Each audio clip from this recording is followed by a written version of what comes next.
Thank you. Could you say what genre you thought that piece that I played was?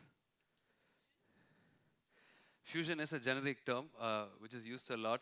The reason I'm here is to talk about something that is sort of an evolved form of fusion, what I call as IndoSoul. In today's world, innovation is more about it's not about finding the differences between two different things and creating something, but it's more about reaching out to the commonalities between two disciplines and going to their very roots to find, where they merge and what can come out of it. For a lot of you students studying in college, I was an engineer myself. When we are sort of studying, to master our own disciplines, can we think of what our sixth or seventh job, what your sixth or seventh job years away from now would be? I can sort of imagine that it's going to be a merging of many disciplines together. We see it today, for example, when biologists started to get a hang of technology and the computer, that led to the birth of genetic technology. Which didn't exist before. A biologist can't be a genetic engineer, neither can a technological expert be, but the merging of these two have led to a very interesting and a deep science, which is very relevant to our times now.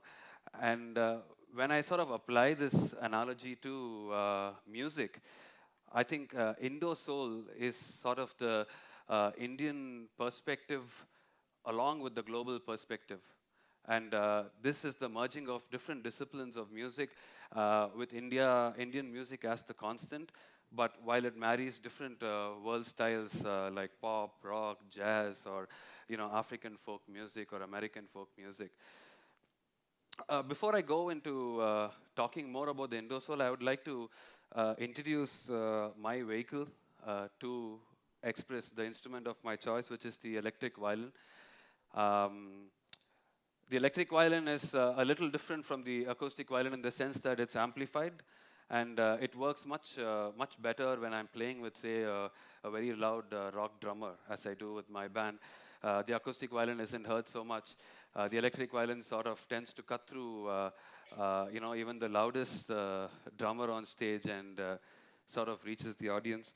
But that's not the only thing about the electric violin. What's interesting is that we can process it we can make it sound different. We can make it sound like 2 violins or 3 violins, or make it sound like a guitar. There's so many things that we could do. So I'm just going to spend the next few minutes showing you what different sounds that we can create of the electric violin that I've tried. To start with, the very simple thing would be to go with a delay. Sort of a delay with a large feedback, which would give a lot of textures.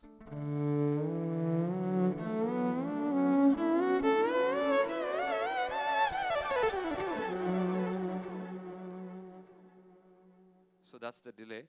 Now, what would I if I were to have another violin playing the same thing as I'm playing, but underneath an octave lower, that leads to an octave violin, which is sort of like a 2 violin kind of a tone.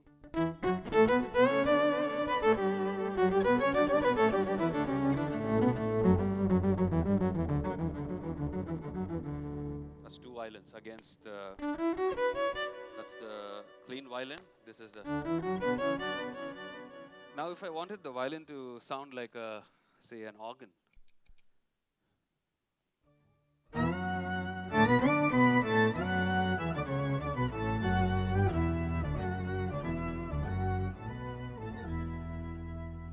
That's the organ.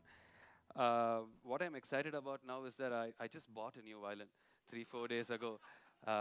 This has been custom made by one of the very famous luthiers called John Jordan from California. If I could have the signal for this violin, please. So this is my new violin. It's got 7 strings. The usual violin has only 4 strings. And this has got 7 strings, and it goes down below the viola and almost towards the cello. And as you can see, I have some beautiful inlay diagrams from Craig Lavin from Florida. He's done a beautiful job. This is my new baby, and I'm going to show you some more interesting tones that I've worked in the past. Just the violin as it is would be.